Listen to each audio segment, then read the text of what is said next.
ವಿದ್ಯಾರ್ಥಿಗಳೇ, ಇಂದು ನಮ್ಮ ಯೂಟ್ಯೂಬ್ ಚಾನಲಲ್ಲಿ ವಿದ್ಯಾರ್ಥಿಗಳಿಗಾಗಿ ಒಂದು ಉತ್ತಮವಾದ ಮಾಹಿತಿಯನ್ನು ನೀಡ್ತಾ ಇದ್ದೀವಿ.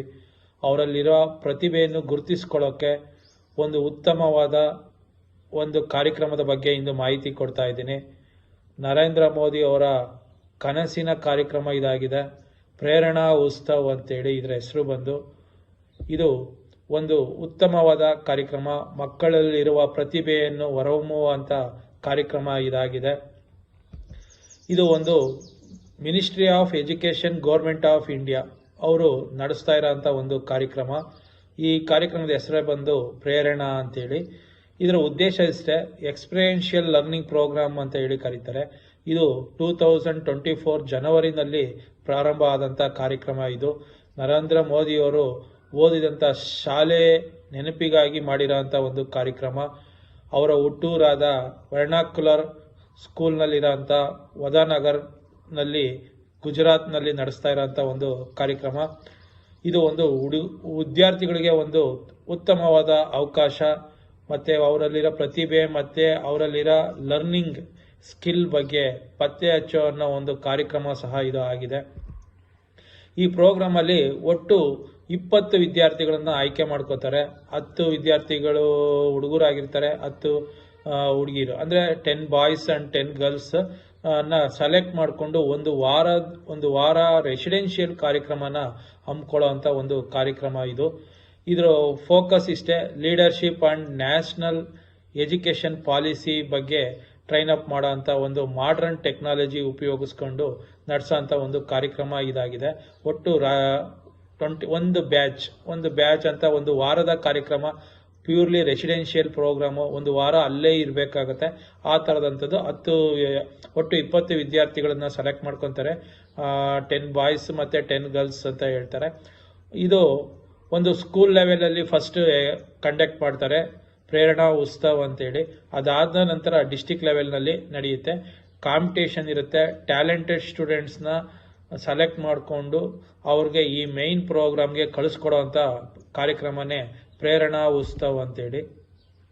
ಇದರಲ್ಲಿ ಎಸ್ಎ ರೈಟಿಂಗ್ ಎಲ್ಲ ಬರೀಬೇಕಾಗುತ್ತೆ. Viksit Bharat, my contribution to the society ಅಂತೇಳಿ ಹುಡುಗರು ಇದ್ರ ಬಗ್ಗೆ ಒಂದು ಎಸ್ಎ ಬರೀಬೇಕಾಗುತ್ತೆ.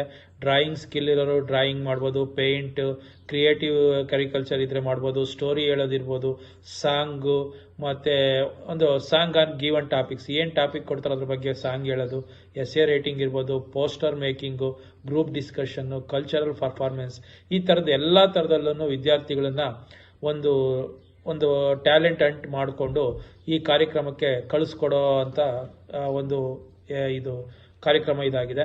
ಇದಕ್ಕೆ ಯಾರೆಲ್ಲ ಹೋಗ್ಬೋದು ಅಂದರೆ ಎಲಿಜಿಬಿಲಿಟಿ ಏನು ಅಂತ ಬಂದಾಗ 9th to 12th ಸ್ಟ್ಯಾಂಡರ್ಡ್ ಓದ್ತಾ ಇರೋ ಅಂಥ ಸ್ಟೇಟ್ ಸಿಲೆಬಸ್ ಇರ್ಬೋದು, CBSE ಇರ್ಬೋದು, ICSE ಇರ್ಬೋದು, ಕೇಂದ್ರೀಯ ವಿದ್ಯಾಲಯ, ನವೋದಯ ವಿದ್ಯಾಲಯ, ಗೌರ್ಮೆಂಟು, ಪ್ರೈವೇಟು, ಎಲ್ಲ ಥರದ ವಿದ್ಯಾರ್ಥಿಗಳು ಅಂದರೆ 9 to 12th ಓದ್ತಿರೋಂಥ ವಿದ್ಯಾರ್ಥಿಗಳು ಇದರಲ್ಲಿ ಭಾಗವಹಿಸ್ಬೋದು. 14 ವರ್ಷದಿಂದ 18 ವರ್ಷದ ಒಳಗಿರಬೇಕು. ಇಂಡಿಯನ್ ಸಿಟಿಸನ್ ಆಗಿದ್ರೆ ಅವರು ಈ ಕಾರ್ಯಕ್ರಮಕ್ಕೆ ಭಾಗವಹಿಸ್ಬೋದು. ಇಂಪಾರ್ಟೆಂಟ್ ಡೇಟ್ಸ್ ಅಂತ ಬಂದಾಗ registration March 15th onwards approximately open ಆಗ್ಬೋದು. ಅದೇ ರೀತಿ ಸ್ಟೇಟ್ ಲೆವೆಲ್ ಪ್ಲಾನಿಂಗ್ ಅಂತ ಬಿಡ್ತಾರೆ, ಅದು 20th ಮಾರ್ಚಲ್ಲಿ ಸ್ಟಾರ್ಟ್ ಆಗ್ಬೋದು. ಸ್ಕೂಲ್ ಲೆವೆಲಲ್ಲಿ ಏಪ್ರಿಲ್ 1ರಿಂದ 15 ಒಂದು ಸ್ಕೂಲ್ ಲೆವೆಲಲ್ಲಿ ಕಾಂಪಿಟೇಷನ್ ಮಾಡಿ ಸೆಲೆಕ್ಷನ್ ಮಾಡೋವಂಥ ಕಾರ್ಯಕ್ರಮ ನಡೆಯುತ್ತೆ. ಇದು ಏಪ್ರಿಲ್ನಲ್ಲಿ ನಡೆಯುವಂಥ ಒಂದು ಕಾರ್ಯಕ್ರಮ, ಈ ಪ್ರೇರಣಾ ಉತ್ಸವ್ ಅಂತ ಹೇಳ್ತಾರೆ. ಇದರಲ್ಲಿ ರೂಲ್ಸ್ ನಾನು ಹಿಂದೆ ಹೇಳ್ದಂಗೆ 50% ಗರ್ಲ್ಸ್ನ ಸೆಲೆಕ್ಟ್ ಮಾಡ್ತಾರೆ, 50% ಬಾಯ್ಸ್ನ ಸೆಲೆಕ್ಟ್ ಮಾಡ್ತಾರೆ. ಅದರಲ್ಲೂ ರೂರಲ್ ಸೈಡ್ ಅವ್ರಿಗೆ ಹೆಚ್ಚು ಒತ್ತು ಕೊಡೋವಂಥ ಇದು ಕಾರ್ಯಕ್ರಮ ಇದಾಗಿದೆ. ಅದೇ ರೀತಿ ಇದರಿಂದ ಏನೆಲ್ಲ ಅಡ್ವಾಂಟೇಜಸ್ ಇದೆ ಅಂದರೆ, ವಿದ್ಯಾರ್ಥಿ ಲೀಡರ್ಶಿಪ್ ಸ್ಕಿಲ್ನ ಡೆವಲಪ್ ಮಾಡ್ಕೋಬೋದು, ವ್ಯಾಲ್ಯೂ ಬೇಸ್ಡ್ ಎಜುಕೇಷನ್ ಬಗ್ಗೆ ತಿಳ್ಕೊಬೋದು, ಎಕ್ಸ್ಪೆರಿಮೆನ್ಷಿಯಲ್ ಲರ್ನಿಂಗ್ ಬಗ್ಗೆ ತಿಳ್ಕೊಬೋದು, ಟೆಕ್ನಾಲಜಿ ಫ್ಯಾಮಿಲರೈಸೇಷನ್ ಬಗ್ಗೆ ತಿಳ್ಕೊಬೋದು, ಕಲ್ಚರಲ್ ಡೈವರ್ಸಿಟಿ ಸರ್ಟಿಫಿಕೇಷನ್ ಮತ್ತು ರೆಕಗ್ನೈಸೇಷನ್ ಸಿಗುತ್ತೆ, become ambassador of the values, ಮತ್ತು ಫ್ರೀ ಆಫ್ ಕಾಸ್ಟಲ್ಲಿ ಭಾಗವಹಿಸುವಂಥ ಇಷ್ಟು ಅಡ್ವಾಂಟೇಜಸ್ಸು ವಿದ್ಯಾರ್ಥಿಗಳಿಗೆ ಸಿಗುತ್ತೆ ಈ ಕಾರ್ಯಕ್ರಮದಿಂದ. ಇದರ ಸೆಲೆಕ್ಷನ್ ಪ್ರೋಸೆಸ್ಸು ಯಾವ ಥರ ನಡೆಯುತ್ತೆ ಅಂದರೆ, ನಾನು ಮುಂಚೆ ಹೇಳ್ದಂಗೆ ಸ್ಕೂಲ್ ಲೆವೆಲು ಇಲ್ಲ ಕಾಲೇಜ್ ಲೆವೆಲಲ್ಲಿ ಸ್ಟಾರ್ಟಿಂಗ್ ಫಸ್ಟ್ ಲೆವೆಲ್ ನಡೆಯುತ್ತೆ. ಸೆಕೆಂಡ್ ಲೆವೆಲ್ ನಡೆಯುವಂಥದ್ದು ಡಿಸ್ಟಿಕ್ ಲೆವೆಲಲ್ಲಿ ನಡೆಯುತ್ತೆ. ಡಿಸ್ಟಿಕ್ ಲೆವೆಲಲ್ಲಿ ನೋಡಲ್ ಸ್ಕೂಲ್ ಅಂತೇಳಿ ಒಂದನ್ನು ಸೆಲೆಕ್ಟ್ ಮಾಡಿರ್ತಾರೆ. ಅಲ್ಲಿ ಡಿಸ್ಟಿಕ್ ಲೆವೆಲ್ ಪ್ರೇರಣಾ ಉತ್ಸವ ನಡೆಯುತ್ತೆ. ಇಲ್ಲಿ ಏನಾಗುತ್ತೆ, ಟಾಪಿಕ್ ಬಗ್ಗೆ ಮತ್ತೆ ಹೇಳಿದ್ವಲ್ಲ, ಮೈ ವಿಷನ್ ಫಾರ್ ಇಂಡಿಯಾ ಮತ್ತೆ ವಿಕಸಿತ್ ಭಾರತ್, ಅದ್ರ ಬಗ್ಗೆ ಎಸ್ಸೆ ರೈಟಿಂಗ್ ಕಾಂಪಿಟೇಷನ್ ಎಲ್ಲ ಇರುತ್ತೆ. ಎವ್ಯಾಲ್ಯೂಯೇಷನ್ ಕ್ರಿಯೇಟಿವ್ ಎಕ್ಸ್ಪೆನ್ಸಸ್ ಮತ್ತೆ ಶಾರ್ಟ್ ಲಿಸ್ಟ್ ಮಾಡ್ಕೊತಾರೆ 30 ಸ್ಟೂಡೆಂಟ್ಸ್. ಈಗ ತುಂಬಾ ಸ್ಕೂಲು ಕಾಲೇಜಿಂದ ಬಂದಿರೋಂಥ ವಿದ್ಯಾರ್ಥಿಗಳನ್ನೆಲ್ಲ ಒಂದು ಎಸ್ಸೆ ಟೈಪಲ್ಲಿ ಬರ್ಸ್ಕೊಂಡು ಅದರಲ್ಲಿ 30 ಮೆಂಬರ್ಸ್ನ ಶಾರ್ಟ್ ಲಿಸ್ಟ್ ಮಾಡ್ತಾರೆ. ಆ 30 ಮೆಂಬರ್ಸ್ನ ಯಾವ ರೀತಿ ಶಾರ್ಟ್ ಲಿಸ್ಟ್ ಮಾಡ್ತಾರೆ ಅಂದರೆ 15 ಬಾಯ್ಸ್ ಮತ್ತೆ 15 ಗರ್ಲ್ಸ್ ಅಂತೇಳಿ ಶಾರ್ಟ್ ಲಿಸ್ಟ್ ಮಾಡ್ತಾರೆ. ಆ 15 ಬಾಯ್ಸ್ 15 ಗರ್ಲ್ಸ್ ಅಲ್ಲಿ ಪರ್ಸನಲ್ ಇಂಟರ್ವ್ಯೂ ಅಂತ ಹೇಳಿ 15 ಬಾಯ್ಸ್ ಮತ್ತೆ 15 ಗರ್ಲ್ಸ್ಗೆ JNV ಅಂದರೆ JNV ಸ್ಕೂಲ್ಗಳಲ್ಲಿ ಇದು ಈ ಪರ್ಸನಲ್ ಇಂಟರ್ವ್ಯೂ ನಡೆಯುತ್ತೆ. ಅದಾದ್ಮೇಲೆ ಇಬ್ರು ಬಾಯ್ಸ್ ಮತ್ತೆ ಇಬ್ರು ಗರ್ಲ್ಸ್ನ ಸೆಲೆಕ್ಟ್ ಮಾಡ್ಕೋತಾರೆ. ಅದ್ರ ಬ್ಯಾಕಪ್ಗೋಸ್ಕರ ಇನ್ನ ಇಬ್ರು ಬಾಯ್ಸ್ ಇಬ್ರು ಗರ್ಲ್ಸ್ ಅಂದ್ರೆ ಟೋಟಲ್ 2 ಬಾಯ್ಸ್ 2 ಗರ್ಲ್ಸ್ನ ಸೆಲೆಕ್ಟ್ ಮಾಡ್ಕೊಂಡಿರ್ತಾರೆ. ಫಸ್ಟ್ ಇಬ್ರಿಗೆ ಹೋಗಕ್ ಅವಕಾಶ ಇರುತ್ತೆ. ಸಪೋಸ್ ಅವ್ರು ಏನಾರ ಕಾರಣಾಂತರದಿಂದ ಹೋಗಕ್ಕಾಗಿಲ್ಲ ಅಂದ್ರೆ ಇನ್ನ ಬ್ಯಾಕಪ್ ಅಂತೇಳಿ ಇಬ್ರು ಸ್ಟೂಡೆಂಟ್ಸ್ನ ಸೆಲೆಕ್ಟ್ ಮಾಡ್ಕೊಂಡಿರ್ತಾರೆ. ಅವ್ರನ್ನ ಕಳಿಸ್ಕೊಡೋಂಥ ಕಾರ್ಯಕ್ರಮ ಇದಾಗಿದೆ. ಈ ಕಮಿಟಿನಲ್ಲಿ ಯಾರ್ಯಾರು ಇರ್ತಾರೆ ಅಂದ್ರೆ ನವೋದಯ ಟೀಚರ್ಸ್ ಇರ್ತಾರೆ, ಕೇಂದ್ರೀಯ ವಿದ್ಯಾಲಯ ಟೀಚರ್ಸು, ಇಲ್ಲ CBSE ಟೀಚರ್ಸು ಈ ಕಮಿಟಿನಲ್ಲಿ ಫಾರ್ಮೇಷನ್ ಮಾಡಿರ್ತಾರೆ.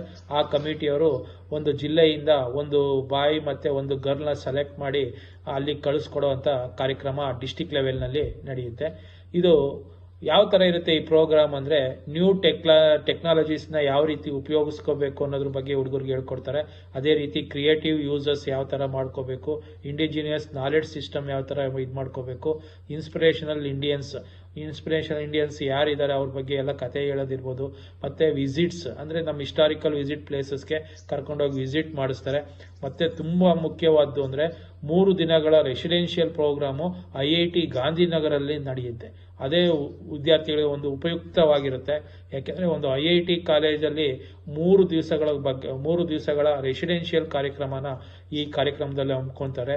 ಅದೇ ರೀತಿ ಟ್ರೈನರ್ಸ್ ಬರ್ತಾರೆ. ಇಲ್ಲಿ IIMS Indian institute of management ಅಲ್ಲಿ ಫ್ಯಾಕಲ್ಟಿ ಇರೋಂಥವ್ರು ಅಹಮದಾಬಾದ್ನಂತವ್ರು ಅಲ್ಲಿಂದ ಬಂದು ಟ್ರೈನ್ ಅಪ್ ಮಾಡಿಕೊಂಡು ಹುಡುಗರನ್ನ ಪ್ರೋಗ್ರಾಮಲ್ಲಿ ಕಾರ್ಯಕ್ರಮಗಳನ್ನ ಕೊಡೋವಂಥ ಒಂದು ಉತ್ತಮವಾದ ಕಾರ್ಯಕ್ರಮ. ಒಂದು ವಾರ ನಡೆಯುವಂಥ ಒಂದು ರೆಸಿಡೆನ್ಷಿಯಲ್ ಪ್ರೋಗ್ರಾಮು ಇದು ಪ್ರೇರಣಾ ಉತ್ಸವ ಆಗಿರುತ್ತೆ. ಇದರ ರಿಜಿಸ್ಟ್ರೇಷನ್ ಯಾವ ರೀತಿ ಮಾಡಬೇಕು ಅಂದರೆ, ಅಫಿಷಿಯಲ್ ವೆಬ್ಸೈಟ್ಗೆ ಹೋಗ್ಬಿಟ್ಟು prerana.education.government.in ಹೋಗ್ಬೇಕಾಗುತ್ತೆ. ಅಲ್ಲಿ ಕ್ಲಿಕ್ ಮಾಡಿ ರಿಜಿಸ್ಟ್ರೇಷನ್ ಕ್ಲಿಕ್ ಮಾಡಿ enter your personal details, name, father name, address, mobile number, ಈ ಥರ ಎಲ್ಲ ಫಿಲ್ ಮಾಡ್ತಾ ಹೋಗ್ಬೇಕಾಗುತ್ತೆ. Enter school details, school name ಇರ್ಬೋದು, ಸ್ಕೂಲ್ ಡಿಸ್ಟಿಕ್ಕು, ಯಾವ ಅರ್ಬನ್ ರೂರಲ್ ಅದೆಲ್ಲ ಟೈಪ್ ಮಾಡಬೇಕಾಗುತ್ತೆ. ಅಪ್ಲೋಡ್ ಯುವರ್ ಅಚೀವ್ಮೆಂಟ್ಸ್ ಅಂದರೆ ನೀವೇನೇನು ಅಚೀವ್ಮೆಂಟ್ಸ್ ಮಾಡಿದ್ರ ಅವು ಡಾಕ್ಯುಮೆಂಟ್ಸ್ ಇದ್ದರೆ ಆ ಲೀಸ್ಟಲ್ಲಿ ಇತ್ತು ಅಂದರೆ ಅವನ್ನೆಲ್ಲ ಟಿಕ್ ಮಾಡಬೇಕು. ಸಪೋಸ್ ಇರಲಿಲ್ಲ ಅಂದರೆ ಅದರ್ಸಲ್ಲಿ ನೀವು ಹೋಗ್ಬಿಟ್ಟು ಅಲ್ಲಿ ಟಿಕ್ ಮಾಡಬೇಕು. ಎಂಟರ್ ಯಾವ ಎನಿ ಮೆಡಿಕಲ್ ಪ್ರಾಬ್ಲಮ್ಸ್, ಏನಾರು ಮೆಡಿಕಲ್ ಪ್ರಾಬ್ಲಮ್ಸ್ ಇದ್ದರೆ ಅದನ್ನು ಸಹ ನೀವು ರಿಜಿಸ್ಟರ್ ಮಾಡಬೇಕಾಗುತ್ತೆ. ಸೇವ್ ಯುವರ್ ರಿಜಿಸ್ಟ್ರೇಷನ್ ನಂಬರ್, ಆ ನಂಬರ್ನ ಸೇವ್ ಮಾಡಿಕೊಂಡು ಕ್ಲೀನಾಗಿ ಇಟ್ಕೋಬೇಕಾಗ್ತದೆ. ಏನೆಲ್ಲ ರಿಜಿಸ್ಟ್ರೇಷನ್ ಮಾಡಬೇಕಾದ್ರೆ ಡಾಕ್ಯುಮೆಂಟ್ಸ್ ಬೇಕಾಗುತ್ತೆ ಅಂದರೆ ಆಧಾರ್ ಕಾರ್ಡ್ ಇರ್ಬೋದು, school ID card, passport size photo, parents, mobile number, bank account details, medical information, achievement certificates, ಇವನ್ನೆಲ್ಲ ನೀವು ಡಾಕ್ಯುಮೆಂಟ್ಸ್ನ ಬೇಕಾಗುತ್ತೆ. ಇದು ಒಂದು ಉತ್ತಮವಾದ ನರೇಂದ್ರ ಮೋದಿಯವರ ಕನಸಿನ ಕಾರ್ಯಕ್ರಮ ಪ್ರೇರಣಾ ಉತ್ಸವ ಅಂತೇಳಿ ವಿದ್ಯಾರ್ಥಿಗಳಿಗಾಗಿ ಅವರು ಹುಟ್ಟಿದಂಥ ಊರಿನ ಮತ್ತು ಓದಿದಂಥ ಶಾಲೆಯ ಅಲ್ಲಿ ನಡೆಯುವಂಥ ಒಂದು ಕಾರ್ಯಕ್ರಮ ಇದಾಗಿದೆ. ವರ್ನಾಕ್ಯುಲರ್ ಸ್ಕೂಲ್ನಲ್ಲಿ ವದಾನಗರ್ನಲ್ಲಿ ನಡೆಯುವಂಥ 7 ದಿನಗಳ ಒಂದು ರೆಸಿಡೆನ್ಷಿಯಲ್ ಕಾರ್ಯಕ್ರಮಕ್ಕೆ ನಮ್ಮ ದೇಶಾದ್ಯಂತ ಸೆಲೆಕ್ಷನ್ ಮಾಡುವಂಥ ಕಾರ್ಯಕ್ರಮ ಇದು ಪ್ರೇರಣಾ ಉತ್ಸವ ಅಂತೇಳಿ. ಪ್ರತಿ ಬ್ಯಾಚಲ್ಲೂ 20 ವಿದ್ಯಾರ್ಥಿಗಳು ಇರ್ತಾರೆ. 20 ವಿದ್ಯಾರ್ಥಿಗಳಲ್ಲಿ 10 ವಿದ್ಯಾರ್ಥಿಗಳು ಹುಡುಗರು ಮತ್ತು 10 ಹುಡುಗಿಯರು ಸೆಲೆಕ್ಷನ್ ಮಾಡ್ಕೋತಾರೆ. 10 ಜಿಲ್ಲೆಯ ನಮ್ಮ ದೇಶದಾದ್ಯಂತ ನಡೆಯುವ ಈ ಕಾರ್ಯಕ್ರಮದಲ್ಲಿ 10 ಜಿಲ್ಲೆಯ ವಿದ್ಯಾರ್ಥಿಗಳು ಒಂದೊಂದು ವಾರದ ಕ್ಯಾಂಪ್ನಲ್ಲಿ ಭಾಗವಹಿಸ್ಬೋದು. ಅಂದರೆ ಫಸ್ಟ್ 10 ಜಿಲ್ಲೆಯ ವಿದ್ಯಾರ್ಥಿಗಳು 20 ಜನ ಬರ್ತಾರೆ. ನೆಕ್ಸ್ಟ್ ಇನ್ನೊಂದು ಬ್ಯಾಚಲ್ಲಿ ಇನ್ನೂ 10 ಜಿಲ್ಲೆ, ಈ ಥರ 10 ಜಿಲ್ಲೆಯ ವಿದ್ಯಾರ್ಥಿಗಳ 20 ವಿದ್ಯಾರ್ಥಿಗಳನ್ನು ಕರೆಸಿ ಈ ಕಾರ್ಯಕ್ರಮ ನಡೆಸೋಂಥ ಒಂದು ಉತ್ತಮವಾದ ಕಾರ್ಯಕ್ರಮ ಪ್ರೇರಣಾ ಉತ್ಸವ ಅಂತ ಹೇಳಿ ನಡೆಯುವಂಥ ಕಾರ್ಯಕ್ರಮ. ಯಾರೆಲ್ಲ 9th ಇಂದ 12th ವರೆಗೂ ಓದ್ತಾ ಇದ್ದೀರಿ ಆ ವಿದ್ಯಾರ್ಥಿಗಳು ಇದರಲ್ಲಿ ಭಾಗವಹಿಸಬಹುದು. ಇರೋದು ಒಂದು ಉತ್ತಮವಾದ ಕಾರ್ಯಕ್ರಮ. ಇದರ ಎಲ್ಲ ಖರ್ಚು ಸಹ government ministry of education, government of ಇಂಡಿಯಾದವರು ಬೇರ್ ಮಾಡ್ತಾ ಇದ್ದಾರೆ. ಒಂದು ಉತ್ತಮವಾದ ಅವಕಾಶ, ಬಳಸ್ಕೊಳ್ಳಿ. ಎಲ್ರಿಗೂ ಒಳ್ಳೆಯದಾಗಲಿ.